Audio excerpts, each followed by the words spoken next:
मंचावर उपस्थित माझे आत्मीय मित्र, माझ्याबरोबर पक्षामध्ये जे काम करतात असे राजे समरजीत सिंह घाडगेजी, जे एक मल्टी टॅलेंटेड पर्सनॅलिटी आपण ज्याला इंग्रजीमध्ये म्हणू शकतो, एक उत्कृष्ट नेते आणि द्रष्टे म्हटलं तर लोक चरकतील, मग विजनरी म्हटलं की लोक म्हणतील हां ठीक आहे म्हणून. पण विजनरी लीडर ज्यांना विजन आहे आणि यशस्वीपणे व्यवसाय देखील करत आहेत, कोऑपरेटिव्हही चालवत आहेत. कोऑपरेटिव्ह यशस्वीपणे चालवण्याची गमकं त्यांना माहिती आहे, ती पण जाता जाता त्यांनी सांगितली. आणि एक खूप चांगल्या हृदयाचा व्यक्ती असा माझा त्यांचा अनुभव आहे आणि आपलाही तोच अनुभव असेल. आणि असे राजे समरजीत सिंहजी आमच्यासमोर उपस्थित गणेशराव गाडगीळजी आहेत, काका म्हणतात आपल्याला सगळे. आमदार साहेब येणार होते असं मला कळलं होतं, पण नरेंद्र मोदी स्वतः स्वस्थ बसत नाहीत, दुसऱ्याला बसू देत नाहीत आणि त्याच्यामुळे पक्षामध्ये देवेंद्रजी स्वस्थ बसू देत नाहीत, स्वतःही बसत नाहीत. हे सगळे इतके कामं करत आहेत की अशामध्ये एखाद्या भाजपच्या नेत्यांनी वेळ दिली आणि तो पोचला, याचा अर्थ म्हणजे खूप आनंदाची गोष्ट आहे. कारण इतक्या असाइनमेंट्स मलाही आज खरं तर येता येणं खूप कठीण होतं, पण मला फार वाईट वाटलं ज्यावेळेला मला निमंत्रण देण्यासाठी आले आणि ज्यावेळेला स्वतः जनार्दन महाराज या ठिकाणी आहेत, पण गुरुनाथ महाराज स्वतः माझ्या ऑफिसमध्ये आले. त्यांचं वय, त्यांचं व्यक्तित्व, तर आणि मला माहिती नव्हतं, मी माझ्या वरती खोलीत बसलेला होतो आणि खाली जे आले होते ते वेटिंगमध्ये बसलेले होते. आणि मग जे हे वर ज्या वेळेला आले त्यावेळेला मी त्यांना म्हटलं, महाराज तुम्ही कशासाठी आलात? बोलवण्यासाठी.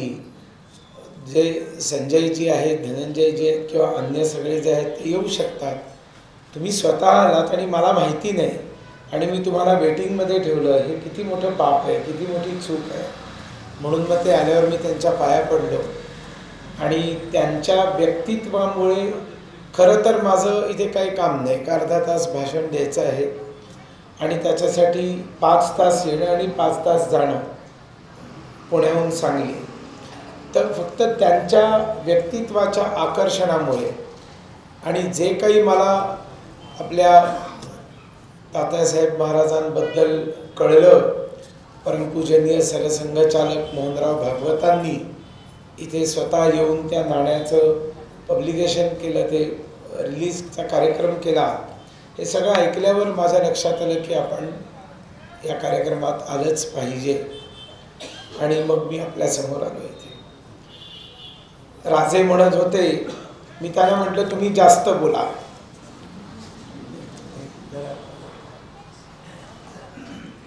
मी त्यांना म्हटलं तुम्ही जास्त बोला, मला तुम्हाला ऐकायचं आहे. तर ते म्हणाले की नाही तुम्ही जास्त बोला. आणि त्यांच्या पिताश्रींनी त्यांना अशी शिकवणूक दिलेली आहे की लोक कोणाला ऐकायला आलेले आहेत हे समजून त्याप्रमाणे बोलावं. तर मी त्यांना म्हटलं माझ्याही पिताश्रींनी मला तीच शिकवण दिलेली आहे, त्याच्यामुळे तुमचं खरं तर मला ऐकायचं होतं. पण आता जे आदेश झालेला आहे आणि तो आदेश मला तिकडनं झालेला आहे आणि त्याच्यामुळे मला आता बोलणं भाग आहे.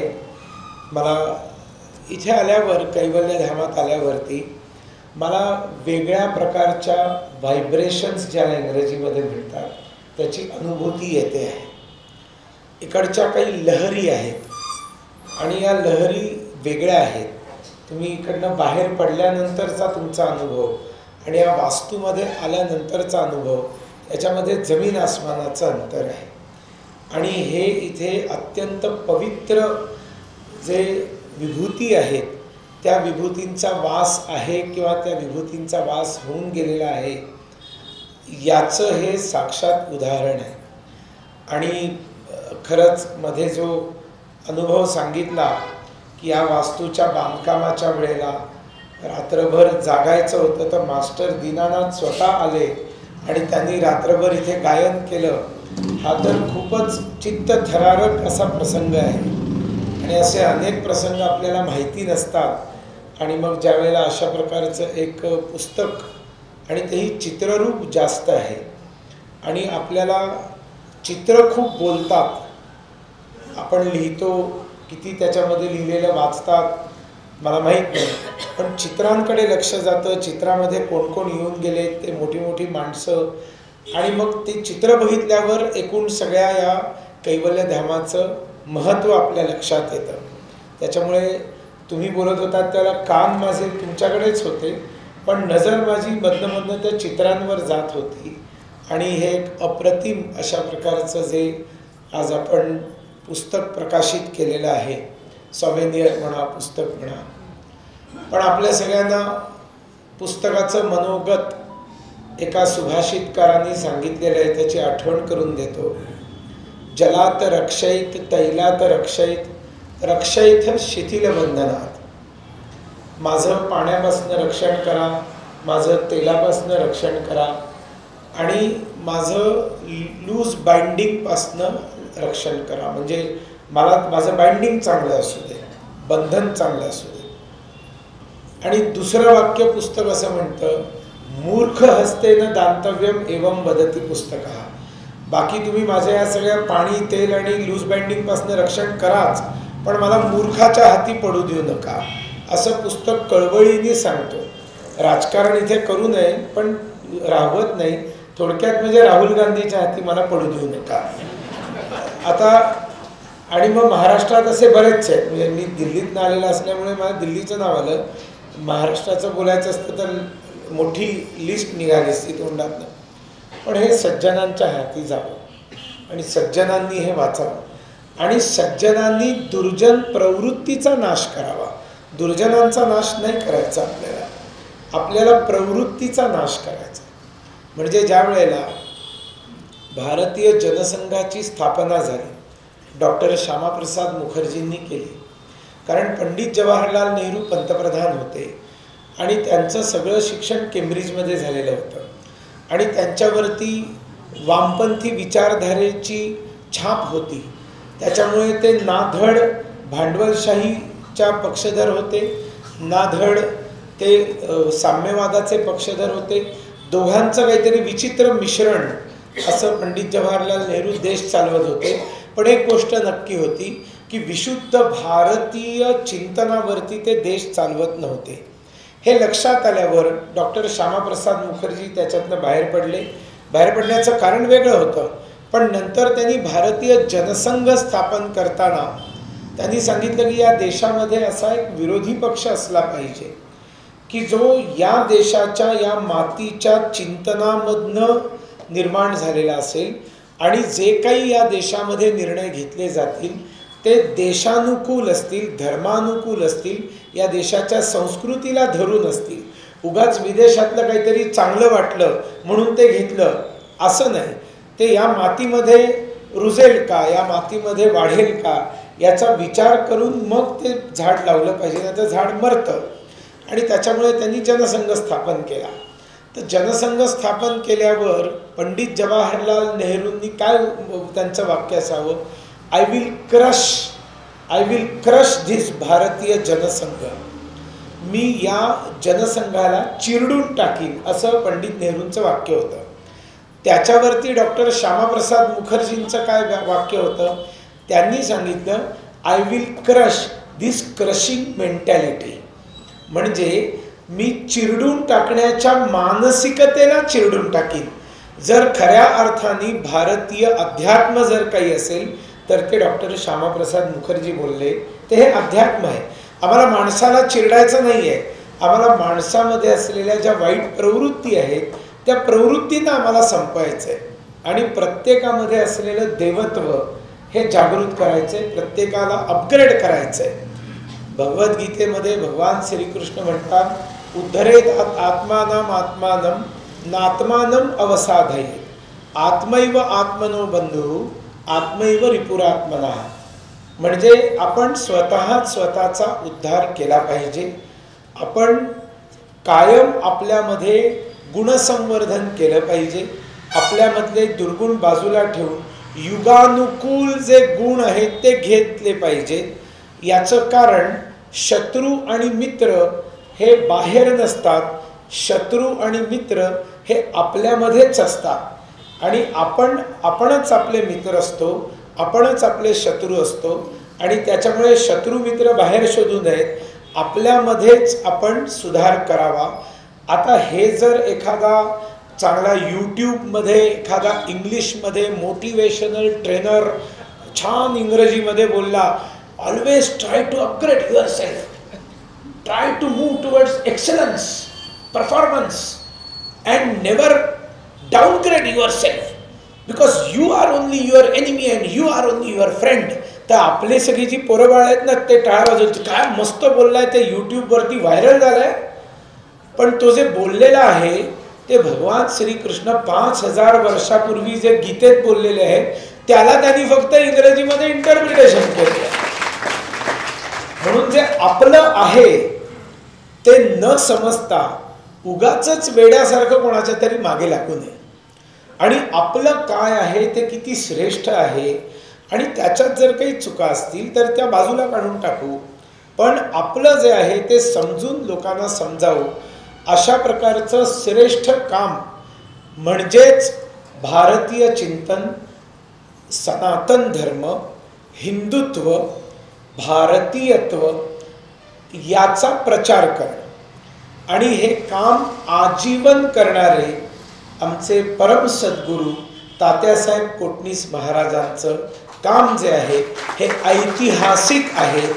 आणि हे फक्त सांगली आणि आजूबाजूच्या परिसराचं नाही आहे, हे सगळं विश्वासाठी आहे. हे सगळ्या विश्वासाठी आहे. पोचवणं आमचं काम आहे, त्यांचं काम पोचवणं आमचं काम आहे, आपल्या सगळ्यांचं हे काम आहे. आणि तुम्ही आजपासून तुमचाच एक सदस्य मला समजायला हरकत नाही. किती वेळा मला येता येईल हे मी नाही सांगू शकत, पण अध्यात्मच सांगतं की तुम्हाला देहरूपाने इथे आलं पाहिजे असं बिलकुल नाही आहे. तुम्ही श्रद्धारूपाने कायम इकडे असाल, त्याप्रमाणे मी इकडे कायम असेल. आणि इकडच्या मिळालेल्या व्हायब्रेशन्सचा, इकडे जे मला लहरींचा, आध्यात्मिक लहरींचा जो मला अनुभव आलेला आहे, जी अनुभूती आलेली आहे, त्या अनुभूती माझ्याबरोबर कायम राहतील इतकं मी आज नक्की आपल्या सगळ्यांना सांगतो. आपल्या देशामध्ये एक खूप मोठं आंदोलन झालं. पहिलं आंदोलन झालं स्वातंत्र्याचं. दुसरं एक आंदोलन झालं आणीबाणीच्या वेळामध्ये एक जी दडपशाही या देशामध्ये झाली की आपल्या हातातली सत्ता टिकवून ठेवण्यासाठी संपूर्ण सरकारला वेठीस धरून विरोध करण्याची शक्यता असलेल्या प्रत्येकाला तुरुंगात डांबून पण सत्ता टिकवून ठेवण्यासाठी आक्रांत आणि आटापिटा आणि अत्याचार हे इंदिरा गांधींनी केले. आणि त्याच्या विरोधामध्ये खूप मोठं आंदोलन या देशात झालं लोकशाही वाचवण्यासाठी. आणि ते जयप्रकाश नारायण क्रांतीसूर्य यांच्या नेतृत्वाखाली झालं. सगळ्या प्रकारचे विरोधक एकत्र आले आपापसातले आणि त्यांनी तेजस्वी लढा दिला. आणि त्याच्यानंतर जर कुठलं आंदोलन आपल्या देशामध्ये झालं असेल तर ते राम जन्मभूमीचं आंदोलन होतं. आपल्याला थोडक्यात मी सांगतो हा प्रश्न काय होता. आपल्या देशामध्ये अनेक आक्रमक आले, बाहेरनं मोठ्या प्रमाणावर आक्रमक आले. आपले संस्कार वेगळे होते, आपले विचार वेगळे होते, आपल्या समाजाची घडवणूक वेगळी होती, आपली प्रवृत्ती वेगळी होती आणि त्यांची वेगळी होती. त्यांची प्रवृत्ती अशी होती की आमचा देव तो देव, बाकी सगळे शैतान, आणि बाकी सगळे शैतानांचं अस्तित्व म्हणजे तोडून टाकायचं, संपवून टाकायचं. आणि तुम्हाला आमचे धर्म तर म्हणता येणार नाही, कारण जगामध्ये धर्म फक्त हिंदू धर्म आहे, दुसरा कुठलाही धर्म नाही. धर्म शब्दाला आपण अनुवाद करून इंग्लिशमध्ये सांगू शकत नाही, हिंदीमध्ये सांगू शकत नाही. म्हणजे धर्म म्हणजे रिलिजन नव्हे, धर्म म्हणजे मजहब नव्हे. इस्लाम हा धर्म नाही, ख्रिश्चॅनिटी हा धर्म नाही. धर्म फक्त हिंदूच आहे. याचं कारण हिंदू धर्माची जी व्याख्या आहे ती धर्माची व्याख्या आणि रिलिजनची व्याख्या वेगळी वेगळी आहे. आणि त्याच्यामुळे रिलिजन शब्द धर्मासाठी वापरलं की चूक व्हायला सुरुवात होते. आणि मग ती चूक अशी होते की हिंदू, मुसलमान, ख्रिश्चन सर्व सारखे. पण आपल्याला हे कळायला पाहिजे की मुळात हिंदू शब्द, त्याचा अर्थ हिंदू धर्म, हिंदू संस्कृती आणि हिंदू संस्कार याचा अर्थ वेगळा आहे. आणि ख्रिश्चन रिलिजन वेगळा आहे. त्यांच्याकडे फक्त एकच पुस्तक आहे, त्यांच्याकडे एकच प्रेषित आहे, त्यांच्याकडे एकच देव आहे आणि त्या सगळ्याची आराधना करण्याची एकच जागा आहे, त्याला चर्च म्हणतात. त्या चौकटीच्या बाहेर ख्रिश्चॅनिटी निघू शकत नाही. इस्लाममध्ये त्यांचा एकच देव आहे, त्या देवाचा एकच प्रेषित आहे, त्यांनी सांगितलेलं एकच धर्माचं, त्यांच्या पंथाचं पुस्तक आहे आणि त्याला आराधना करण्याची एकच जागा आहे म्हणजे मस्जिद आहे. एवढ्या चौकटीत बंद असलेला इस्लाम आहे. आमच्याकडे एक देव नाही, 33 कोटी आहे. आमच्याकडे सर्व प्रकारची मंदिरं आहेत. आमच्याकडे मंदिरात जाणारा सुद्धा हिंदू आहे, मंदिरात न जाणारा सुद्धा हिंदू आहे. आमच्याकडे धर्माला चांगलं म्हणणाराही हिंदू आहे, धर्माला नावं ठेवणारा सुद्धा हिंदूच आहे. एवढा सर्व समावेशक. आणि आमच्याकडे धर्म म्हणजे फक्त एका पूजा पद्धतीचं नाव नाही. आचार, विचार, व्यवहार. आपल्याला धर्माचं आचरण करायला सांगितलं जातं आणि आपल्याला व्यवहार सांगितला की तू कसं जग, कसा वाग, कसा बोल, तुझं आचरण कसं असलं पाहिजे, याला धर्म म्हणतात. आणि त्याच्यामुळे आपण त्यांच्याशी तुलना करू शकत नाही. ते आपल्याशी तुलना करायला जातात आणि त्यांना लक्षात येतं की हे म्हणजे खूप मोठं विद्यापीठ आहे आणि आपण अजून मॉन्टेसरीमध्ये सुद्धा गेलेले नाही आहोत, हे त्यांच्या लक्षात येतं. आणि मग ते तलवारीच्या आधारावरती आपल्याला संपवण्याचा प्रयत्न करतात. बाबरांनी असा प्रयत्न केला. बाबरांनी ज्या वेळेला दिल्लीची गादी जिंकली त्यावेळेला त्यांना हिंदूंना सांगायचं होतं की आता आम्ही तुमचे राजे आहोत, आता आमची हुकूमत आलेली आहे, आता तुम्ही आमचे गुलाम आहात, तुम्हाला कोण वाचवणार, कोण आहे तुमचा देव? तर तुमचा सगळ्यात लोकप्रिय देव आहे राम. ठीक आहे, मग त्या रामाचं सगळ्यात पवित्र ठिकाण कोणतं? अयोध्या. आणि अयोध्येमधले सगळ्यात पवित्र मंदिर कोणतं? तर राम जन्मस्थानावर उभं राहिलेलं राम मंदिर हे सगळ्यात पवित्र आणि सगळ्यात श्रद्धेय, सगळ्यात पूजनीय, सगळ्यात वंदनीय आहे. म्हणून बाबरांनी त्याच्या सरदाराला पाठवलं आणि रामाचं मंदिर तोडलं. मशीद तिथे बांधली, पण मशीद बांधण्यासाठी म्हणून नाही, त्याला नमाज पडण्यासाठी मशीद नको होती.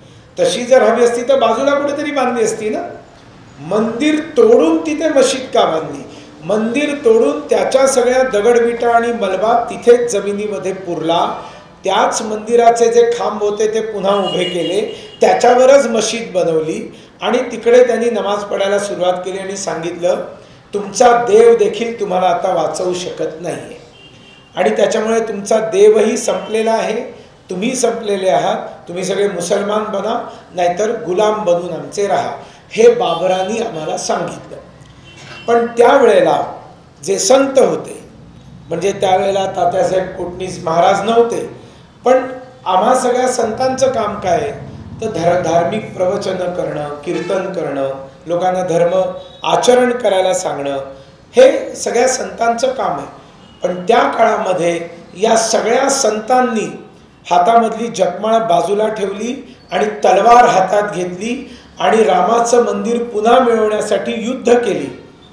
जवळजवळ 80 युद्ध झाली आणि ती सगळी युद्ध साधू संतांनी लढली, कारण राजे महाराजे संपवून टाकलेले होते.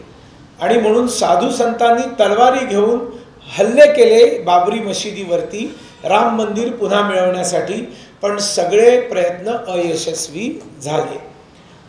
पण जसं एक हल्ला झाला की 15, 20, 25 वर्ष पुन्हा शक्ती संचय करायचा, तरुणांना तयार करायचं आणि मग पुन्हा एखादा हल्ला करायचा, असं चालू होतं. म्हणून अयोध्या आणि आजूबाजूचा सगळा परिसर ही छावणी झाली होती, कॅन्टॉनमेंट ज्याला म्हणतात ना, छावणी एरिया झाली होती. ते सगळे लढवय्ये असे साधू संत राहायचे. पण इंग्रजांच्या काळामध्ये एक हल्ला यशस्वी झाला आणि त्यांनी ती मस्जिद पाडली व वरचे गुंबज पाडले. इंग्रजांनी लगेच तातडीने ते गुंबज बांधून दिले. डोम जे आहेत ना ते घुमट, ते 3 घुमट पुन्हा बांधून दिले. पण इंग्रजांनी त्यावेळेला वाद नको म्हणून मुसलमानांना त्या मशिदीत जायला मनाई केली आणि ते कोर्टामध्ये देऊन टाकलं आणि त्याला बंदी करून ठेवलं. म्हणजे इंग्रजांच्याच काळामध्ये त्या मशिदीमध्ये नमाज पडणं बंद झालं होतं. दुसरी गोष्ट, प्रत्येक जमिनीचा 7/12चा उतार असतो, त्याची काहीतरी सरकार दप्तरी नोंद असते. त्या मंदिराच्या किंवा ती बाबरी मशीद जी आहे तिची जी नोंद होती ती नोंद होती मस्जिद जन्मस्थान. आता मस्जिद ठीक आहे, जन्मस्थान कोणाचं? बाबराचं तर ते नाही. म्हणजे ते रामाचं जन्मस्थान होतं, तिथे मशीद बनवली असल्यामुळे त्यांच्याच सरकार दरबारी लेखनिकांनी लिहिताना त्याचं नाव, त्या वास्तूचं नाव लिहिलं होतं मस्जिद जन्मस्थान. पण मग तिथे नमाज पडायला बंदी होती, कोर्टाने त्याला बंद करून ठेवलं होतं. इंग्रज गेले. इंग्रज गेल्यानंतर आपलं सरकार आलं. तिकडचा जो कलेक्टर आहे तो आपला केरळचा एक माणूस होता आणि त्या कसं झालं माहीत नाही, पण एका रात्री राजे अचानक रामाची मूर्ती प्रकट झाली. त्या जे बाबरी ढाचा होता तिथे काही नव्हतं, एका रात्री रामाची मूर्ती प्रकट झाली आणि मग सगळ्या परिसरामध्ये एकदम हलकल्लोळ झाला की प्रभू रामचंद्र प्रकट झाले, प्रभू रामचंद्र प्रकट झाले. आणि मग त्यांनी त्या डिस्ट्रिक्ट मॅजिस्ट्रेट तो जो होता, जो कलेक्टर होता, त्याच्याकडे गेले सगळे हिंदू आणि त्यांनी सांगितलं राम प्रकट झाला आहे, त्याची किमान पूजा तरी चालू करा. आणि त्यावेळेला तो जो कलेक्टर होता त्यांनी आदेश दिले आणि एका पुजाऱ्याला नेमलं की तू जायचंस आणि सकाळी आणि संध्याकाळी 2 वेळा पूजा करून यायची. पंडित जवाहरलाल नेहरू पंतप्रधान होते, ते भडकले. त्यांनी त्याला सांगितलं तू असं का केलंस, तू असं करू नकोस. पण त्या कलेक्टरनी पंडित नेहरूंच्या आदेशाला फाट्यावर मारलं आणि सांगितलं इथे पूजा होणार कारण रामाचा इथे प्रवेश झालेला आहे. म्हणजे बघा, सरकारी अधिकारी हिंमतवाला असेल तर काय होऊ शकतं. आणि नंतर कोर्टात केस झाली. मग कोर्टामध्ये फिर्यादी असतो ना, म्हणजे समजा माझ्या मालकीचं घर आहे आणि ते दुसऱ्यांनी कब्जा केलं, तर मी कोर्टात जाऊन मी फिर्यादी बनतो ना की मी सुनील विश्वनाथ देवधर, माझी ही भूमी आहे आणि ही यांनी बळकावलेली आहे. तसं हा खटला ज्या वेळेला एक्सेप्ट केला, बघा खूप मजेदार गोष्ट आहे, आपल्याला माहिती असली पाहिजे. तर फिर्यादी कोण होता माहिती आहे? त्या जागेचा फिर्यादी कोण होता? रामलला स्वतः फिर्यादी होता. म्हणजे रामलला फिर्यादी म्हणून न्यायाधीशांनी एक्सेप्ट नाही करायला पाहिजे, एवढं का रामलला कसा फिर्यादी असू शकतो. पण रामाचं जन्मस्थान आहे आणि रामाला ते परत पाहिजे, मग फिर्यादी रामलला असला पाहिजे ही मागणी त्या कलेक्टरनी एक्सेप्ट केली. आणि तेव्हापासनं आत्तापर्यंत जो कोर्टात खटला लढला गेला तो फिर्यादी होता रामलला आणि त्याचे वकील होते रविशंकर प्रसाद. म्हणजे रामाची वकिली करणारे रविशंकर प्रसाद होते. तुम्ही त्या दिवशी जर फोटो बघितले असेल, रविशंकर प्रसाद ढसाढसा रडत होते. त्यांनी प्रचंड संघर्ष केला. त्या म्हणजे रामललाचे ते पहिले वकील नव्हते, अनेक वकील होऊन गेले, पण शेवटी जो खऱ्या अर्थाने खटला लढला गेला आणि जिंकला त्यावेळेला रविशंकर प्रसाद त्याचे वकील होते. हा खटला चालू राहिला आणि राम तुरुंगामध्ये बंद होता. विश्व हिंदू परिषदेची स्थापना झाली आणि त्यांनी घोषणा दिली, न हिंदू पतितो भवेत हिंदवा सोदरा सर्वे, मम दीक्षा हिंदू रक्षा मम मंत्र समानता, म्हणून विश्व हिंदूची स्थापना झाली. म्हणजे हिंदूंमध्ये कुठल्याही प्रकारचे जातीभेद, हिंदूंमध्ये कुठल्याही प्रकारची अस्पृश्यता आम्हाला मान्य नाही, आम्ही मानत नाही. कारण सगळे हिंदू एकाच आईच्या पोटातनं जन्माला आलेले असल्यामुळे, म्हणजे भारत मातेच्या पोटात जन्माला आलेले असल्यामुळे कोणी उच्च नीच नाही आहे आणि कोणी अस्पृश्य नाही आहे. हे विश्व हिंदू परिषदेची पहिली घोषणा होती. आणि त्यावेळेला विश्व हिंदू परिषदेने एक ठराव पास केला की 3000 मंदिरं ही मुसलमान सरदारांनी तोडली आणि त्याच ठिकाणी मशिदी उभ्या केल्या. पण विश्व हिंदू परिषदेने सांगितलं की आम्हाला देशात भांडणं करायची नाही, आम्हाला 3000 नको, पण राम, कृष्ण आणि शिव हे 3 जे आमचे श्रेष्ठ आराध्य दैवत आहेत, काशी, अयोध्या, मथुरा आणि काशी, या 3 मंदिरांवरती आम्ही हक्क सांगतो आणि आम्हाला ती परत पाहिजे. आणि आम्ही सुरुवात अयोध्येनी करणार. तिन्ही एकाच वेळेला आम्ही नाही लढू शकत, आम्ही अयोध्येनी सुरुवात करणार. आणि म्हणून विश्व हिंदू परिषदेने घोषणा दिली, राम लला हम आएंगे, मंदिर वही बनाएंगे. आता लोक विचारायला लागले, विचारतात ना, आणि कोल्हापूर आणि सांगली वगैरे अशा लोकांचा गड आहे विचारणाऱ्यांचं की वही क्यों बनाएंगे, तिकडेच कशाला, जरा बाजूला बनवा ना. अपमान जिथे झालेला असतो त्याचं प्रक्षालन, त्याचं परिमार्जन तिथेच झालं पाहिजे, दुसरीकडे होत नाही त्याचं. म्हणजे एखाद्याला झापड मारली, लात मारली, त्याचा अपमान केला आणि त्याला सॉरी म्हणायच्या ऐवजी त्याच्या दूरच्या कुठल्या तरी नातेवाईकाला जाऊन सॉरी म्हटलं तर फायदा काय. म्हणजे गौतम बुद्धाची एक सुंदर मूर्ती, प्रचंड मूर्ती, पुतळा, मूर्ती म्हणा, काही म्हणा, हे बामियानमध्ये, अफगाणिस्तानामध्ये एकेकाळी बुद्धिस्टांनी उभं केलं होतं. ती मूर्ती बनवायला 40 वर्ष लागली असतील, इतकी मोठी मूर्ती होती. पण जेव्हा कट्टरपंथी मुसलमान तालिबान दहशतवाद्यांचं शासन आलं अफगाणिस्तानावर, त्यावेळेला त्यांनी तोफा डागून 1 तासामध्ये ती मूर्ती तोडून टाकली आणि त्याचा व्हिडिओ काढून सगळ्या जगाला दाखवला की बघा आम्ही मूर्ती भंजक आहोत, आमचा मूर्तीवर विश्वास नाही. म्हणजे एवढी सुंदर मूर्ती जी बनवलेली होती, भव्य पुतळा जो होता, तो 1 तासामध्ये त्यांनी तोडून टाकला. जपान आणि असे अनेक देश आहेत जे बुद्धिस्ट देश आहेत, जे बुद्धाला मानतात, त्यांना खूप राग आला आणि त्यांनी काय म्हटलं, तुम्ही ती जी मूर्ती पाडली त्याच्या दुप्पट उंचीची मूर्ती आम्ही आमच्या देशामध्ये उभी करू आणि तुम्हाला उत्तर देऊ. आणि त्यांनी बनवलं देखील. फायदा काय झाला, फायदा काय झाला. बूंद से गई वो हौद से नहीं आती. जिथे मूर्ती तोडलेली आहे तिथे जाऊन जर तुम्ही भव्य ती मूर्ती उभी केली तर तो तुम्ही म्हणाल की अपमान झाला, तो अपमान आम्ही बुजवला, अपमान आम्ही मिटवला, अपमान आम्ही धुवून काढला. पण तुम्ही एकीकडे तोडली गेलेली मूर्ती दुसरीकडे 10 पट जरी उभी केली तरी त्याचा काही उपयोग नाही. आणि म्हणून विश्व हिंदू परिषदेने सांगितलं की जिथे रामाचं मंदिर होतं, जिथे रामाचं मंदिर तोडलं गेलं, तिथेच जाऊन आम्ही त्या ठिकाणी पुन्हा भव्य मंदिराची निर्मिती करून रामललाची आतमध्ये प्रतिष्ठापना करू. म्हणून रामाला आम्ही वचन दिलं. आम्ही वचन कोणाला दिलं? रामाला दिलं. राम लला हम आएंगे. हमने वचन साक्षात मर्यादा पुरुषोत्तम प्रभु रामचंद्र जी को दिया था कि रामलला हम आने वाले हैं और मंदिर हम वही बनाने वाले हैं. म्हणून रामललाला वचन देऊन, रामलला को वचन देकर विश्व हिंदू परिषद ने एक देशव्यापी संघर्ष सुरू किया. सगळ्यात पहिल्यांदा त्यांनी सांगितलं याला तुरुंगातनं बाहेर काढा. त्याला जे कुलूप लावलंय आणि लोकांना दर्शन घेता येत नाहीये ते कुलूप काढा. आणि म्हणून तालाखोलो आंदोलन केलं, यशस्वी झालं. उत्तर प्रदेश सरकारला त्याचं कुलूप उघडावं लागलं आणि राम मंदिर लोकांना दर्शनासाठी मोकळं झालं. पण समस्या काय शिल्लक राहिली होती? वर्ण मशिदीचे घुमट होते आणि जागा कोर्टाच्या ताब्यात होती आणि त्याच्यामुळे मंदिर झालेलं नव्हतं, दर्शन चालू झालं.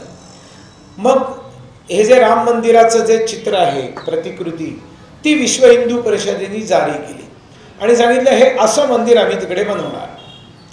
आणि त्यांनी सांगितलं की प्रत्येक गावात भारताच्या आम्ही एक वीट पाठवणार, त्या विटेची पूजा करायची आणि त्या गावाच्या लोकांनी ती वीट अयोध्येला पाठवायची. रामशिला पूजन.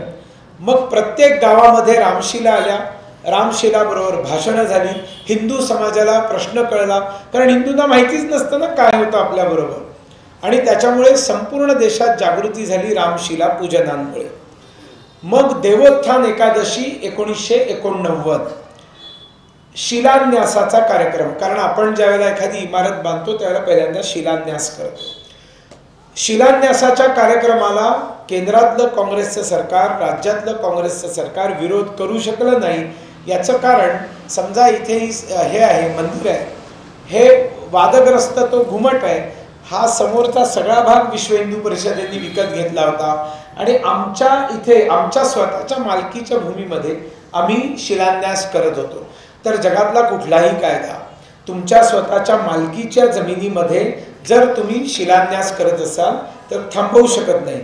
त्याच्यामुळे शिलान्यास झाला. शिलान्यास 1989ला झाला. तो एका दलिताच्या हस्ते, कामेश्वर चौपाल नावाच्या एका दलिताच्या हस्ते राम मंदिराची पहिली शिळा ठेवली गेली. मेसेज हाच द्यायचा होता की रामाच्या दरबारी कुठल्याही प्रकारच्या जातीपातींना मान्यता नाही. 1990च्या देवोत्थान एकादशीला 30 ऑक्टोबर 1990ला विश्व हिंदू परिषदेने कार सेवा घोषित केली. तोपर्यंत केंद्रामध्ये सरकार बदललं होतं. विश्वनाथ प्रताप सिंग पंतप्रधान झाले होते आणि उत्तर प्रदेशमध्ये मुलायम सिंग मुख्यमंत्री झाले होते. आणि मग अडवाणीजींनी पहिल्यांदा भारतीय जनता पक्षाने आपल्या अजेंड्यावर हा विषय घेतला आणि सांगितलं की राम जन्मभूमीवर भव्य राम मंदिर बनवणं हे आमचं एक ध्येय आहे आणि आम्ही ते करणार. आणि म्हणून अडवाणीजींनी एक रथयात्रा काढली सोमनाथापासून अयोध्येपर्यंत. मग सोमनाथ का, तर सोरटी सोमनाथाचं मंदिर देखील तोडलं गेलं होतं आणि त्या ठिकाणी मशिदी उभ्या होत्या. देश ज्या वेळेला स्वतंत्र झाला, पहिले गृहमंत्री सरदार वल्लभभाई पटेल गुजरातचे होते. त्यांचा इमोशनल कनेक्ट त्या मंदिराशी होता. त्यांनी बुलडोजर लावून सगळ्या मशिदी आणि थडगी साफ केली आणि तिथे सुंदर मंदिर निर्माण केलं. हे 1950-51च्या सुमारास. आणि त्यांनी पंडित जवाहरलाल नेहरूंना बोलावलं की तुम्ही या, आपण या मंदिराचं उद्घाटन करू. ज्याप्रमाणे अयोध्येच्या राम मंदिराला 22 जानेवारीला निमंत्रण असून देखील सोनिया आणि राहुल गेले नाहीत, ते त्यांचं नाहीये, त्यांच्या खानदानाचाच तो विचार आहे. पंडित जवाहरलाल नेहरू सुद्धा सोमनाथाच्या उद्घाटनाला गेले नाहीत. निमंत्रण असून ते म्हणाले मी नाही जाणार म्हणून. पण या देशाचे राष्ट्रपती राजेंद्र प्रसाद ते म्हणाले मी जाणार. देशाचे पहिले राष्ट्रपती राजेंद्र प्रसाद आणि पहिले गृहमंत्री सरदार वल्लभभाई पटेल यांनी सोमनाथाच्या मंदिराचं उद्घाटन केलं. अडवाणीजींनी प्रश्न विचारला, जर सोमनाथामध्ये मंदिर बनू शकतं मशीद पाडून, जुनं जे मंदिर ते परत देऊ शकतो, तो अयोध्येत का नाही? आणि म्हणून सोमनाथापासून अयोध्या अशी त्यांनी रथयात्रा काढली. प्रचंड लोकप्रिय झाली, प्रचंड जागृती झाली. पण बिहारमध्ये लालू प्रसाद यादवांनी तो रथ समस्तीपूरमध्ये अडवला आणि अडवाणींना तुरुंगात टाकलं. मुलायम सिंग यादवनी सांगितलं मी अयोध्येमध्ये गवताची काडी घुसू देणार नाही आणि संपूर्ण उत्तर प्रदेशाला तुरुंग बनवीन. मी पक्षाला पंख फडफडवू देणार नाही. हिंदीमध्ये एक म्हण आहे, मैं परिंदे को पर नहीं मारने दूंगा. आणि देशभरामधनं लाखो कारसेवक कूच झाले होते मंदिर बांधण्यासाठी. अयोध्येमध्ये पोचले, तुरुंगात टाकलं, तुरुंग भरले. मग शाळांना तुरुंग बनवले, शाळा सगळ्या भरल्या. कॉलेजेसना तुरुंग बनवले, सगळे कॉलेजेस भरले. सगळ्या धर्मशाळा, हॉटेल सगळ्यांना तुरुंग बनवलं, ते सगळे भरले. मग फूड कॉर्पोरेशन ऑफ इंडियाच्या गोडाऊन्सना तुरुंग बनवलं, ते सगळे भरले. मी गेलो होतो माझ्याबरोबर 127 कारसेवकांना घेऊन आणि आम्हाला रात्री 12 वाजता एका ठिकाणी त्यांनी अरेस्ट केलं आणि फतेपूरमधल्या फूड कॉर्पोरेशन ऑफ इंडिया FCIच्या गोडाऊनमध्ये आम्हाला 22 दिवस तुरुंगात ठेवलं. 1,500 लोकांना. तुम्ही कल्पना करा, गोडाऊन, त्या गोडाऊनमध्ये काय असतं, टॉयलेट्स किती असतात, 3-4 टॉयलेट्स असतात त्या कर्मचाऱ्यांसाठी, बाकी तिथे पोती ठेवायची असतात. त्या गोडाऊन्समध्ये 1,500 लोक 22 दिवस आम्ही तुरुंगात होतो. इतके अत्याचार संपूर्ण उत्तर प्रदेशात मुलायम सिंगनी केले. तरी देखील देवोत्थान एकादशीला जिथे गवताची काडी घुसू देणार नाही म्हणाले होते मुलायम सिंग यादव, तिथे कारसेवक आत प्रवेश करून त्या घुमटांवर चढले आणि भगवा झेंडा लावला. कारसेवा यशस्वी झाली. त्यावेळेला मुलायम सिंगला अपमान झाल्यासारखं वाटलं. 2 दिवसांनी विश्व हिंदू परिषदेने सांगितलं आम्ही परत चढाई करणार, परत जाणार कारसेवेला. आणि 2 नोव्हेंबर 1990 भारताच्या स्वतंत्र भारताच्या इतिहासातला सगळ्यात मोठा काळा दिवस. कारण मुलायम सिंग यादवांनी पोलिसांना आदेश दिले दिसता क्षणी गोळ्या घाला. आणि त्यावेळेला आपल्यासारखे वयोवृद्ध जे कारसेवेला गेले होते, लहान मुलं, महिला असे सगळे तिथे चालले होते आणि अंधाधुंद गोळ्या मारायला पोलिसांनी सुरुवात केली. आणि सैरावैरा लोक पळायला लागले, लोकांचे मुडदे पडायला लागले आणि 200हून अधिक कारसेवकांना गोळ्या घालून ठार केले, 200हून अधिक. आणि त्या रक्ताळलेल्या सगळ्या देहांना वाळूची पोती बांधली आणि शरयू नदीमध्ये टाकून दिली. शरयू नदी रक्ताने लाल झाली. म्हणजे मुसलमानांची मतं मिळायला पाहिजे म्हणून राजकारणी किती क्रूर बनू शकतात, कोणत्या थराला जाऊ शकतात केवळ मतांचं राजकारण म्हणून. याचं एक उदाहरण हे त्या याचं अयोध्येमध्ये जे गोळीकांड झालं आणि कारसेवकांच्या हत्या झाल्या. मग एक्सेप्ट करावं लागलं. मुलायम सिंग यादवला सगळ्या जगातनं प्रेशर आलं, त्यांनी खूप मोठं पाप केलं आणि मंदिर दर्शनाला उघडलं गेलं. आम्ही 5 नोव्हेंबरला दर्शन घेतलं, कारण जेलमधनं आम्हाला बाहेर काढलं. आम्ही 5 नोव्हेंबरला जाऊन दर्शन घेतलं आणि परत आलो. मग नंतर सरकार बदललं, कल्याण सिंग मुख्यमंत्री झाले आणि कल्याण सिंगांनी एकच गोष्ट सांगितली, पुन्हा देवोत्थान एकादशी 6 डिसेंबर 1992. लोक म्हणतात 6 डिसेंबर तारीख का आंबेडकरांचा महापरिनिर्वाण दिवस मुद्दामून तुम्ही निवडला, ते खोटं आहे. प्रत्येक वेळेला हिंदू तिथी देवोत्थान एकादशी म्हणजे चातुर्मास संपतो, विष्णुदेव जे 4 महिने झोपलेले असतात ते जागे होतात आणि ती जी तिथी आहे तिला देवोत्थान एकादशी म्हणतात. त्या वर्षी ती तिथी 6 डिसेंबरला आली होती म्हणून 6 डिसेंबरला कारसेवा. ज्या वेळेला प्रश्न विचारला गेला की तुम्ही गोळ्या मारणार का, मुलायम सिंगनी तर गोळ्या मारल्या होत्या, त्यावेळेला कल्याण सिंगांनी सांगितलं की तिथे पूर्वी राम मंदिर होतं, तिथे आत्ताही जे आहे ते रामाचं मंदिर आहे आणि भविष्यात इथे भव्य मंदिर बनणार आहे आणि मी सगळे प्रयत्न करीन कारसेवकांना थांबवण्याचे, पण मी गोळी मारणार नाही, गोळी मारण्याचा आदेश देणार नाही. विश्वासघात झाला. ही घटना आपल्याला माहिती असली पाहिजे. पुन्हा मंदिर बांधायचं होतं स्वतःच्या जमिनीमध्ये. आम्ही या विवादित ढाच्याबद्दल बोलतच नव्हतो, कोर्टाने निर्णय द्यावा. आम्ही आमच्या एरियामध्ये आम्ही मंदिर बांधायला सुरुवात करणार, कुठलाही कायदा आम्हाला थांबवू शकत नाही. नरसिंहराव आणि शरद पवार केंद्रात मंत्री होते, ते म्हणाले बांधा, तुमच्याच जमिनीत तुम्ही बांधताय, बांधा. म्हणून लाखो कारसेवक परत पोचले. 2 दिवस आधी 4 डिसेंबरला केंद्र सरकारने वटहुकूम काढला आणि ही सगळी पुढची जमीन जी राम जन्मभूमी ट्रस्टची होती ती जप्त केली, अधिग्रहण केलं आणि सांगितलं परत जा, आम्ही बांधू देणार नाही. विश्वासघात झाला. आम्ही तर बांधायला आलो होतो, सरकारने सांगितलं आम्ही बांधू देऊ, तुमची जमीन आहे, पण ती जमीन जप्त केली. राजकारण केलं, मतांसाठी राजकारण केलं आणि चीड तर होतीच हिंदू समाजामध्ये. छत्रपती शिवाजी महाराजांपासनं धर्मवीर छत्रपती संभाजी महाराजांना कशा प्रकारे त्यांचा छळ करून त्यांची हत्या केली, कारण धर्म बदलला नाही त्यांनी म्हणून. आणि अशी असंख्य महाराणी पद्मिनीपासनं महाराणा प्रतापापासनं सगळा जो राग एक हिंदू समाजाच्या मनात होता, 3000 मंदिरं तोडल्याचा राग मनात होता, त्या रागाचं कुठेतरी परिमार्जन म्हणून मंदिर बांधायला गेले होते आणि त्यांच्याशी विश्वासघात झाला.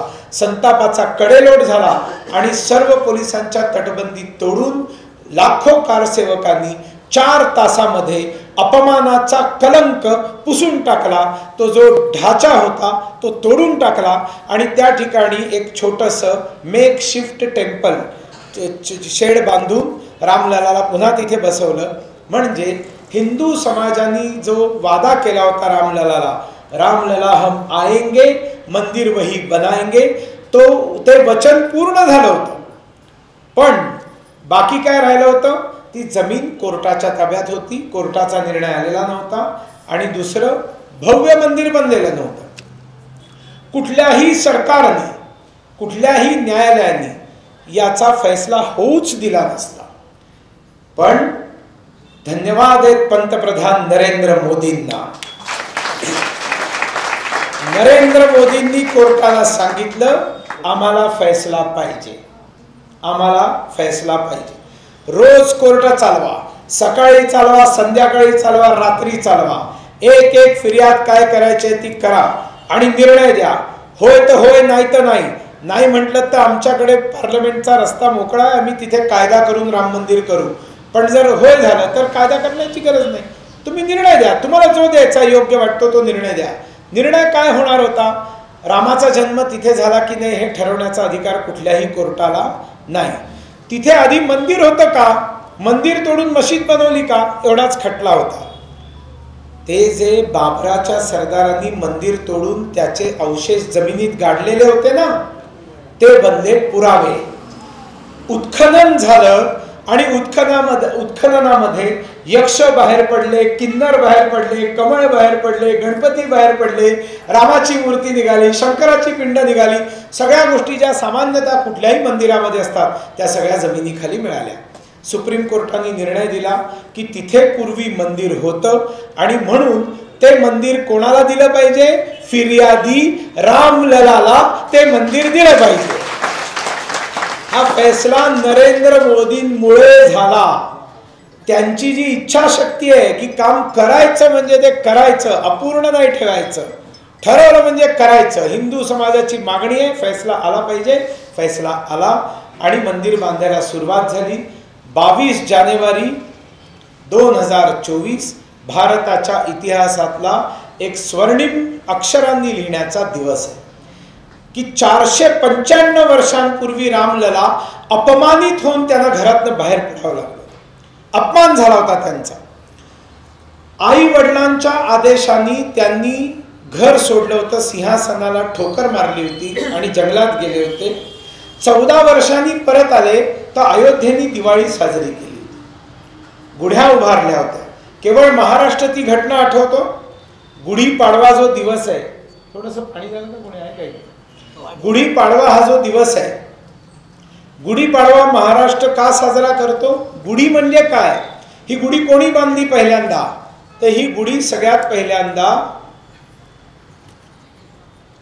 अयोध्यावासींनी बांधली. ज्यावेळेला प्रभू रामचंद्र श्रीलंकेवरनं परत आले, लक्ष्मण त्यांना म्हणाला होता कशाला जायचं त्या अयोध्येमध्ये? अयोध्या जी आहे तिने आपल्याला अपमानित करून बाहेर काढलेलं आहे आणि आता तर आपण सोन्याची लंका जिंकलेली आहे, आता इथेच राहू, आता इथेच राहू. त्याच्यावर रामाचं उत्तर काय आपल्याला माहिती आहे सगळ्यांना. अपि स्वर्णमयी लंका नमे लक्ष्मण रोचते, जननी जन्मभूमिश्च स्वर्गादपि गरियसी. जरी सोन्याची असली लंका तरी हे लक्ष्मणा मला ती नको, कारण मला माझी आई आणि मातृभूमी ही स्वर्गाहूनही जास्त प्रिय आहे. म्हणजे त्या रामाला स्वतःची जन्मभूमी स्वर्गाहूनही प्रिय होती. तिथे तो परत गेला म्हणून लोकांनी गुढ्या उभारून त्याचं स्वागत केलं. तो दिवस वर्षप्रतिपदेचा दिवस होता. त्या घटनेची आठवण म्हणून उभा महाराष्ट्र पाडव्याच्या दिवशी घरावरती गुढ्या लावतो. देशात बाकी ठिकाणी कोणी करत नाही. महाराष्ट्र रामाचं स्वागत हजारो वर्ष करत आलेलं आहे. अशा त्या दिवशी संध्याकाळी अयोध्यावासियांनी दिवाळी साजरी केली होती. मग जर 14 वर्षांनंतर परतलेल्या रामासाठी अयोध्या दिवाळी साजरी करू शकते तर 495 वर्षांनंतर सन्मानाने स्वतःच्या महालामध्ये, तुमच्यासाठी जे राम मंदिर आहे पण रामासाठी काय आहे, त्याचा स्वतःचं महाल आहे, तो राजा राम आहे आणि त्याच्यामुळे त्या महालात प्रवेश केला, त्याची प्रतिष्ठापना झाली. सगळ्या भारताने नाही, सगळ्या जगातल्या हिंदूंनी दिवाळी साजरी केली. तुम्ही पण केलीच ना सगळ्यांनी दिवाळी साजरी. राम मंदिर झालं. पण आता 2 गोष्टींचा विचार करायला पाहिजे, तो सांगून माझा विषय संपवतो. पहिल्यांदा रामाचं मंदिर तुटलं का? त्याची कारणं काय होती? कारण या देशाचा हिंदू समाज हा स्वतःची ताकद विसरला, आत्मविस्मृत झाला, स्वतःची शक्ती हरवून बसला. आम्ही कोण आहोत हे विसरलो आणि जातीपातींमध्ये विभागलो गेलो. हा ब्राह्मण आहे, तो मराठा आहे, तो आणखी माळी आहे, तो साळी आहे, तो महार आहे, अशा देशभरामध्ये सगळ्या प्रकारच्या जातीपातींमध्ये तो विभागला. एक दुसऱ्याला जातीपातींवरनं मोठा किंवा छोटा ठरवायला सुरुवात केली, त्यांचे अपमान करायला सुरुवात केली, स्वार्थी झाला. मी आणि माझं कुटुंब याच्या पलीकडे विचार करणं बंद करून टाकलं आणि लढवई वृत्ती जी होती ती संपली आणि त्याच्यामुळे परकीयांचा फायदा झाला आणि ते आम्हाला जिंकू शकले. म्हणजे जर मुठीवर अंग्रेज आमच्यावरती 150 वर्ष राज्य करू शकले तो त्यांचा पराक्रम आणि पुरुषार्थ नाही आहे, आमचा मूर्खपणा आणि आमचे दोष आहेत. आणि त्याच्यामुळे मंदिर तुटलं. मंदिर पुन्हा का बनू शकलं? देशाचा सगळा हिंदू एक झाला आणि त्या सगळ्यांनी मोदींना पंतप्रधान बनवलं. जर मोदींना तुम्ही पंतप्रधान बनवलं नसतं तर हे मंदिर झालं नसतं. त्याच्यामुळे मंदिराचं श्रेय मोदींना नाही, त्यांना पंतप्रधान बनवणारा कोट्यवधी हिंदूंचं ते श्रेय आहे. आणि म्हणून राम मंदिर देणाऱ्या नरेंद्र मोदींनी जर या देशाला पुढे राम राज्य द्यायचं असेल तर ते तुम्हीच देऊ शकता. पुन्हा त्या मोदींना पंतप्रधान बनवा. त्याच्यात चूक नाही करायची आणि ज्या चुका पूर्वी झाल्या त्या नाही करायच्या. जातीपातींमध्ये हेवे दावे अपमान नाही करायचे. आम्हा सगळ्यांची जात एकच आहे, आम्ही सगळे हिंदू आहोत. मला म्हणतात ते हिंदू म्हणू नका, ते भारतीय म्हणा. भारतीय आणि हिंदू हे पर्यायवाची शब्द आहेत. भारतीय म्हणजेच हिंदू. विदेशामध्ये जे हिंदू राहतात, मुसलमान राहतात आणि ख्रिश्चन राहतात, भारतीय, त्यांना जर त्यांचा परिचय विचारला तर ख्रिश्चन सांगतो आय एम इंडियन ख्रिश्चियन, मुसलमान सांगतो आय एम इंडियन मुस्लिम आणि हिंदू सांगतो आय एम इंडियन. तो आय एम इंडियन हिंदू नाही म्हणत. त्याला इंडियन म्हटल्यावरती वेगळं हिंदू म्हणायची आवश्यकता भासत नाही, कारण तो इंडियन शब्दामध्ये हिंदू शब्द बसलेला आहे. आणि त्याच्यामुळे ज्याप्रमाणे इंडियन आणि हिंदू याच्यात फरक नाही आहे, त्याप्रमाणे विराट सागर समाज अपना हम सब इसके बिंदू है, संस्कृती सबकी एक चिरंतन खून रगों में हिंदू है. हे जितके मुसलमान आहेत त्यांच्या शरीरामध्ये तुमचं आमचंच रक्त आहे, ते काय बाहेरनं आलेले नाही आहे. बाहेरनं आलेले 40-50 लाख असतील आज, पण जर 20 कोटी आहेत तर ते सगळे विशुद्ध भारतीय, त्यांचे पूर्वज हिंदू होते. मग त्यांचे जर पूर्वज हिंदू होते तर राम त्यांचा पूर्वज होता, बाबर नव्हता. म्हणून बाबरी मशिदीशी त्यांनी स्वतःला जोडण्याचं काही कारण नाही. रामाशी त्यांनी जोडावं, भले त्यांनी मशिदीत जावं, त्यांची प्रार्थना करावी, पण राम त्यांचा देखील पूर्वपुरुष आहे हे त्यांना समजावून सांगायचं होतं. म्हणून राम मंदिराचं आंदोलन झालं होतं. आणि मग मोदींनी जे सरकार चालवलं त्याच्यामध्ये कुठेही आपपरभाव नाही केला, कोणावरही अन्याय नाही केला. आपल्या सगळ्यांना एक हरीचं सुंदर भजन माहिती आहे, बैजू बावरा चित्रपटातलं. जुने जे लोक आहेत त्यांना माहिती आहे, मन तडपत हरिदर्शन को आज. ऐकलेलं आहे ना, मन तडपत हरिदर्शन को आज, बैजू बावरा चित्रपट. गाणारा मोहम्मद रफी आहे, लिहिणारा शकील बदायुनी आहे, म्युझिक देणारा नौशाद अली आहे. 3 मुसलमान एकत्र येऊन बसतात आणि हरीचं अप्रतिम भजन बनवतात. त्यांचा इस्लाम खतरेने पडत नाही. मग इकडच्यांचा कशासाठी पडतो? इकडच्यांचा कशासाठी पडतो? कशासाठी त्यांना असं वाटतं की टिपू सुलतान आमचा आहे, शिवाजी आमचा नाही, औरंगजेब आमचा आहे, संभाजी आमचा नाही. त्यांचे हे गैरसमज किंवा त्यांचा हा उन्माद. आपल्याला लोकांना ठेचायचं नाहीये, आपल्याला उन्मादाला ठेचायचं आहे. I will crush this crushing mentality.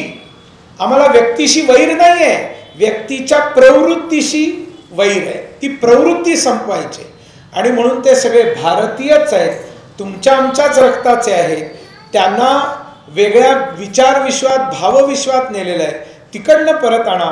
या जगामध्ये इंडोनेशिया देश आहे, पूर्ण मुसलमानांचा देश आहे, पण त्याच्या नोटेवरती गणपती बाप्पाचं चित्र आहे. पूर्ण मुसलमानांचा देश आहे. रामनवमी, कृष्ण जन्माष्टमीला सुट्ट्या असतात आणि सगळे रामनवमी साजरी करतात. होळी खेळतात, प्रचंड होळी खेळतात इंडोनेशियामध्ये. विमानसेवा आमच्या देशाची सरकारी विमानसेवा होती. आमच्या देशाच्या विमानसेवेचं नाव एअर इंडिया. आणि इंडोनेशिया मुसलमान देशाच्या विमानसेवेचं नाव आजही आहे गरुडा. Garuda Indonesian airways. म्हणजे ते भगवान विष्णूच्या गरुड वाहनाला विमानसेवेचं नाव देतात. त्यांचा इस्लाम धोक्यात नाहीये. रामनवमी आणि कृष्ण जन्माष्टमीच्या सुट्ट्यांना त्यांचा इस्लाम धोक्यात नाहीये. होळीचे रंग लावताना त्यांचा इस्लाम धोक्यात नाहीये. मग या असाउद्दीन ओवेसीचा कशाला धोक्यात येतो? यांना मुस्लिम मतांचं राजकारण करायचंय. आणि म्हणून हे जे मतांचं राजकारण आहे हे दाखवून दिलं पाहिजे. जर तुम्ही मुस्लिम मतांचं राजकारण करायला सुरुवात केली आणि जर आम्ही हिंदू मतांचं राजकारण करायला सुरुवात केली तर ते किती होतील? 400हून जास्त होऊन जातील. त्याच्यामुळे मतांचं राजकारण धर्माच्या नावानी, पंथाच्या नावानी तुम्ही करू नका. सगळे एक देश म्हणून एकत्र या. हाच एक संदेश आहे की जो आपल्याला रामराज्य म्हणून या देशामध्ये आणायचं आहे. रामराज्य जिथे आहे तिथे महिलेचा सन्मान झाला पाहिजे. संपूर्ण रामायण घडले सीतेसाठी. सीतेला सोडवून आणण्यासाठी ते रामायण घडलंय.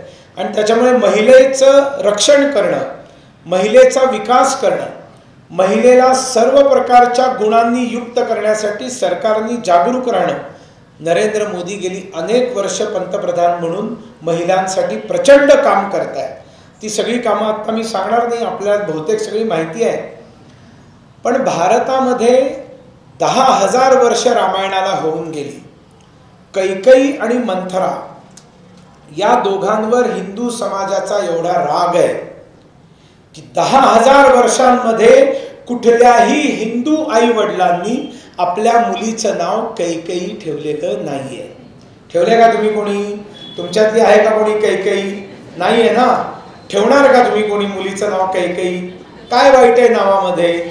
नावामध्ये वाईट आहे की त्या नावाच्या एका महिलेनी प्रभू रामाला जंगलामध्ये पाठवलं. का मंथरा नाव नाहीये? कारण त्या मंथरेनी कान फुंकले. आणि म्हणून ह्या दोन नावांबद्दल इतकी चीड आहे हिंदू समाजामध्ये. आणि ती शबरी जी एक आदिवासी महिला होती, त्यावेळेला मोबाईल नंबर नव्हते, मोबाईल नव्हते, लोकेशन नव्हतं. रामाने शबरीला विचारलं नाही लोकेशन पाठव, मी तुझ्या घरी येतो म्हणून. पण शबरीच्या मनामध्ये विश्वास होता, माझा राम माझ्या घरी येणार आहे. तिला कोणी निरोप द्यायला आलं होतं? कोणी नव्हतं आलेलं. ती मनापासून पुकारत होती रामाला की तू येणार, तू ये, मी तुझी वाट पाहते. आणि जसा तो जवळ यायला लागला ती व्हायब्रेशन्स तिच्याकडे पोचली की राम येतोय. आणि मग मी रामाला काय खायला देऊ म्हणून तिने बोरं आणली. मग ती बोरं, आंबट बोरं कशी देऊ म्हणून ती उष्टी केली, गोड बोरं ठेवली. आणि प्रभू रामचंद्रांनी शबरीची उष्टी बोरं, एका आदिवासी महिलेची उष्टी बोरं खाऊन सामाजिक समरसतेचा संदेश दिलेला आहे. आणि त्याच्यामुळे या देशामध्ये लाखो हिंदूंनी, करोडो हिंदूंनी आपल्या मुलीचं नाव कधी कैकेयी जरी ठेवलं नसलं तरी हजारोंनी आपल्या मुलीचं नाव शबरी ठेवलेलं आहे. शबरी ठेवलेलं आहे. म्हणजे आपल्यामध्ये किती संस्कारांचं महत्व आहे, वर्तनाचं, चारित्र्याचं किती महत्व आहे हे आपण ओळखलं पाहिजे. जटायू. जटायू काय आहे? मुडदे खाणारा गिधाड आहे. मेलेले मुडदे, मृत शरीर खाणारं गिधाड आहे. आणि ते गिधाड आहे ते ज्या वेळेला पाहतं की रावण एका महिलेला घेऊन चाललेला आहे, ते सीता मातेला घेऊन चाललेलं आहे, त्यावेळेला त्याला माहिती होतं मी या प्रचंड पराक्रमी रावणाशी लढू शकत नाही, लढलो तर मी मरीन. पण त्यांनी स्वतःचा जीव धोक्यात घालून त्यांनी रावणाशी युद्ध केलंय. रावणाला त्यांनी रक्तबंबाळ केलंय आणि रावणाने त्याचे पर कापले. आणि तडफडत शेवटच्या घटका मोजत जटायू केवळ जिवंत एवढ्यासाठी राहिला की राम ज्या वेळेला शोधत येईल सीतेला त्यावेळेला मी सांगीन सीतेशी काय झालेलं आहे. नाहीतर आम्हाला एवढंच माहिती आहे की सीता गायब झाली. तिला श्वापदानी खाल्लं का, ती रस्ता हरवून कुठे गेली का, तिचं कुठे निधन झालं, रामाला कळायचं काही मार्ग नव्हता. आणि जटायू जिवंत राहिला, रामाची वाट बघत राहिला. आणि प्रभू रामचंद्र पोचल्यावर त्यांनी सांगितलं की रावण घेऊन गेलेला आहे सीतेला, तुला सीता लंकेमध्ये मिळेल. आणि रावणाशी युद्ध करताना माझं खूप प्रयत्न केले, पण मी सीतामाईला वाचवू शकलो नाही. प्रभू रामचंद्रांनी काय केलं माहिती आहे? जटायूच्या निधनानंतर त्या गिधाडाचं श्राद्ध केलं. गिधाडाचं श्राद्ध केलं. स्वतःच्या पित्याला म्हणजे महाराजा दशरथाला जे सौभाग्य नाही मिळालं, ज्याच्या घरी साक्षात विष्णूचा अवतार जन्मलेला होता, ज्या वेळेला दशरथांनी प्राण सोडले, हे रघुनंदन, हे रामा, हे राघवा, इतके प्रचंड आक्रांत शोक केला, मरता मरता रामाचं दर्शन नाही झालं आणि त्यांनी प्राण सोडले. आणि त्यांचं श्राद्ध करणं, रामाने त्यांचं श्राद्ध करणं दशरथाच्या नशिबात नव्हतं. पण मरताना, प्राण सोडताना एका मृतदेह खाणाऱ्या गिधाडाला मरण्यापूर्वी शेवटचं अंतिम दर्शन प्रभू रामचंद्रांचं झालं आणि गेल्यानंतर त्या प्राण्याचं देखील श्राद्ध प्रभू रामचंद्रांनी केलेलं आहे. म्हणजे हिंदू धर्म सांगतो की प्राणी, पशुपक्षी, किडामुंगी, कीटकांपासून आपल्यापर्यंत ही सगळी एकात्मता आहे. त्यांच्यात जो आत्मा आहे तोच आपल्यामध्ये आहे. हेच अध्यात्म आहे, दुसरं काही अध्यात्म नाही. तुमच्यामध्ये जो आहे तोच माझ्यामध्ये ईश्वर आहे. मग तुमचा अपमान करण्याचा प्रश्न कुठे निर्माण होतो? तुम्हाला कमी लेखण्याचा प्रश्न कुठे निर्माण होतो? तुम्ही आणि आम्ही एकच आहोत. आणि म्हणून प्रत्येकाचा सन्मान केला पाहिजे, कोणाचाही अपमान करायचा नाही. आता इथे माझ्या कार्यालयात येऊन गेले आणि स्टाफच्या व्यवहाराबद्दल ते बोलले. कारण काय, जे स्टाफ आहे ना त्याला मी आयुष्यात कधी स्टाफ मानलं नाही. ते सगळे माझ्या परिवाराचे सदस्य आहे. They are my family members, पहिली गोष्ट. दुसरी गोष्ट, त्यांना मी एकच गोष्ट सांगितली, इथे आलेल्या प्रत्येक व्यक्तीला असं वाटलं पाहिजे की मला इथे पुन्हा आलं पाहिजे, आलंच पाहिजे. I must come here again, ही भावना त्याच्या मनात निर्माण झाली पाहिजे. असा फक्त व्यवहार तुम्ही त्यांना द्या, दुसरं काही करू नका. हे अध्यात्म नाही तर काय? राजे, राजकारण अध्यात्म आहे. अध्यात्माशिवाय राजकारण होऊ शकत नाही. दुर्दैव आहे, शरद पवारांना ते आयुष्यात कधी कळलं नाही. राजकारण अध्यात्म आहे. आणि मी नेहमी सगळ्यांना सांगतो, भारतीय जनता पक्ष आहे, त्याच्यात जनता नाव आहे. जनता शब्दाला जनार्दनला पर्यायी शब्द आहे. जनता, जनार्दन. जनार्दन विष्णूचं रूप आहे. आणि तुमची जी वोटर लिस्ट आहे, 1000ची वोटर लिस्ट, हे तुमचं विष्णू सहस्रनाम आहे. तुम्ही त्या विष्णूला 1000 वेळा गेला तरी तो विष्णू प्रसन्न होणार नाही. वोटर लिस्ट वरती जे 1000 विष्णू आहेत त्यांचं वारंवार दर्शन घ्यायला तुम्ही पोचलात की तो विष्णू प्रसन्न होईल. हे विष्णू तुम्हाला मत देतील आणि तुम्ही यशस्वी व्हाल. तुम्ही यशस्वी व्हाल म्हणजे तुम्हाला खुर्ची मिळेल. खुर्ची ही लक्ष्मी आहे. लक्ष्मी तेव्हाच प्रसन्न होते ज्या वेळेला तुम्ही नारायणाची उपासना करता. तुम्ही खुर्चीच्या मागे लागला की आयुष्यभर खुर्ची मिळत नाही. शरद पवाराला कधीही मुख्यमंत्री पदाची खुर्ची मिळाली नाही, पंतप्रधानाची खुर्ची मिळाली नाही, कारण ते कायम लक्ष्मीच्या मागे लागले, नारायणाच्या मागे लागले नाही. नरेंद्र मोदी फक्त नारायणाच्या मागे लागले आणि त्याच्यामुळे लक्ष्मी वारंवार त्यांच्याकडे येते. ते फक्त नारायणाच्या मागे लागतात, लक्ष्मी वारंवार त्यांच्याकडे येते. पंतप्रधान पद पुन्हा पुन्हा चालून त्यांच्याकडे येतं. त्यांनी त्या पदाचा कधीही उपभोग नाही केला, त्यांनी उपयोग केला. हे ठाकरे असतील किंवा गांधी असतील किंवा पवार असतील, यांनी फक्त त्याचा उपभोग केला. खुर्चीवर बसल्यावर त्याचा उपभोग केला, विश्वासघात केले, नारायणाला नाराज केलं आणि त्याच्यामुळे आता लक्ष्मी त्यांच्यापासून दूर दूर जाते आहे. प्रसिद्धी दूर जाते आहे, कीर्ती दूर जाते आहे, लोकांची आत्मीयता, जनसमर्थन दूर जात आहे. त्याच्यामुळे अध्यात्माशिवाय ना बिझनेस होऊ शकतो, अध्यात्माशिवाय न व्यवसाय होऊ शकतो, अध्यात्माशिवाय न प्रोफेशन होऊ शकतं, अध्यात्माशिवाय राजकारण होऊ शकत नाही. त्याच्यामुळे अध्यात्म म्हणजे म्हातारपणी काहीतरी करण्याचं काम आहे, अशा गैरसमजातनं बाहेर पडा. पहिलीपासनं जर या देशात काही शिकवलं गेलं पाहिजे तर ते अध्यात्माचा अर्थ शिकवला गेला पाहिजे. भारत विश्वगुरू बनेल, भारतामध्ये कायमस्वरूपी राम राज्य येईल जर अध्यात्माचा प्रचार झाला. आणि या अध्यात्माचा प्रचार करणाऱ्या सद्गुरू तात्यासाहेब कोटणीस महाराजांच्या पुण्यशताब्दीला त्यांच्या चरणांवरती मी साष्टांग दंडवत करतो आणि माझ्या वाणीला विराम देतो. जय श्रीराम.